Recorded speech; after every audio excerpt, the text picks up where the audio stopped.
Now we will recognize these individuals from the greatest generation that saved our civilization for us. We'll begin with the Greek World War II hero, which is being delivered posthumously. It will be presented. The Greek Embassy's Naval Attaché, Captain Pavlos Panagiotopoulos, will tell us a little bit about the person who the award is going to, Ioannis Toumbas, and the Greek World War II veteran, Toumbas, will be awarded. Accepting the award will be the Greek Embassy's Defense Attaché, Colonel Evangelos Papadopoulos.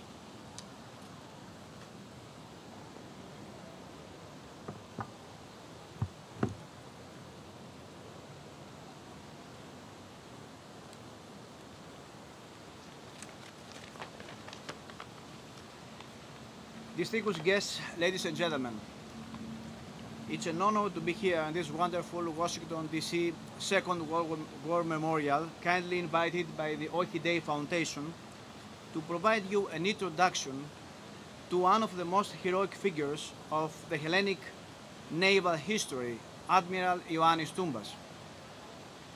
Ioannis Toumbas was born in the beautiful Greek island of Mykonos in 1901 and graduated the Hellenic Naval Academy in 1921.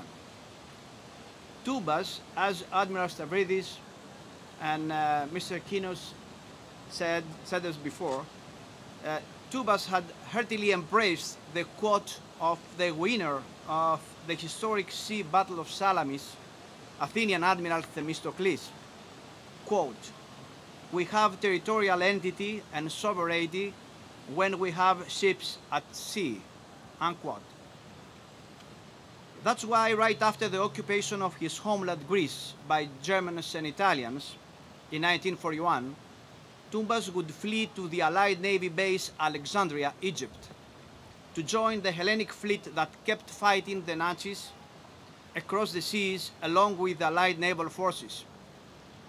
In July 1942, Commander Ioannis Toumbas assumed command of the Hellenic Navy destroyer vessel Andreas. In 1943, destroyer Andreas engaged and sank 2 German submarines and 2 torpedo boats in the Mediterranean Sea and undertook numerous successful convoy escort missions. But it's been exactly 71 years ago, on October 22, 1943, when the Hellenic Navy destroyer Andreas, under the command of Ioannis Toumbas, had an extraordinary adventure. While on patrol mission of the island of Kalymnos, Dodecanese, Aegean Sea, along with the British HMS Herworth, sometime after 9 p.m., a catastrophic explosion at the front part of the destroyer would turn Andreas into a real hell. The ship had struck a sea mine, wiping out the bow of the ship. Casualties report 21 men killed and 30 wounded, among them Toumbas himself.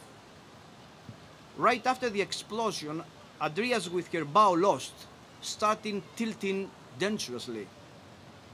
The commanding officer of the nearby British HMS Herworth advised Toumbas that he had no other choice than to order abandon ship.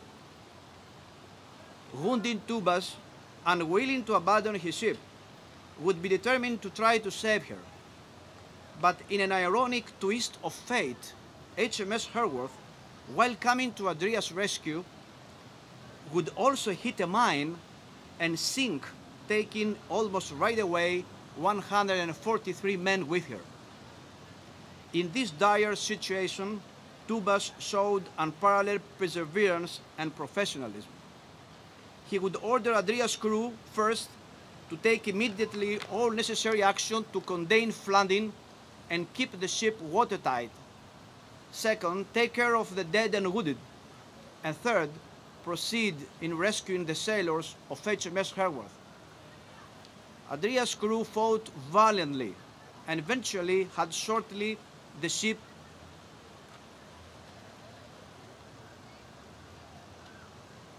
and eventually they would make it to stay afloat, pick up 85 crew members of HMS Herworth, and shortly the ship would reach the nearby shores of Asia Minor.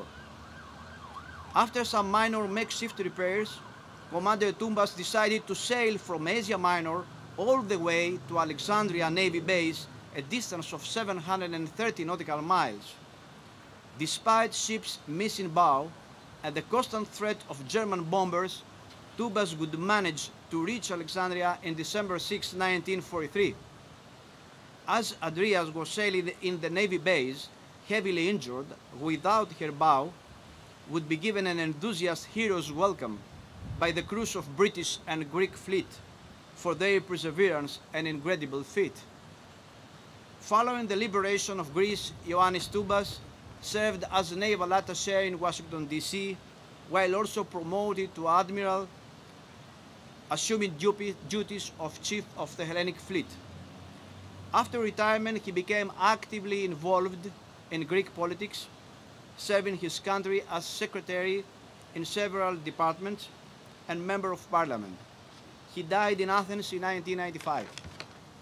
His only daughter, Dorian, was kindly invited to be here with us by the WWII Foundation, but unfortunately she was not allowed by her doctor to travel from Athens, Greece, all the way to Washington, D.C. for health reasons.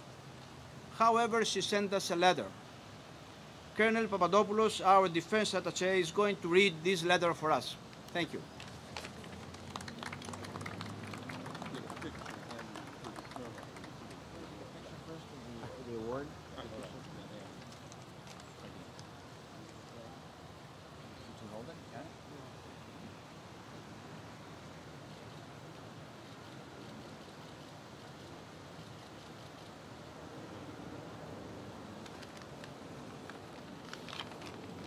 Athens, 10th of October 2014.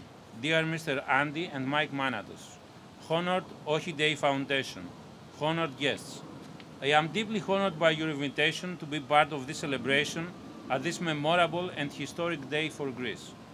Even more so as at the same time my dear father Admiral Ioannis Toumbas is remembered by all of us as one of the heroes in Greek naval history and his contribution to the war efforts. I am really very sorry not to be there that day because regretfully my health doesn't permit me to travel so far, but all my thoughts will be with all of you. With great respect, faithfully yours, Miss Dorian Toumbas. Thank you, gentlemen.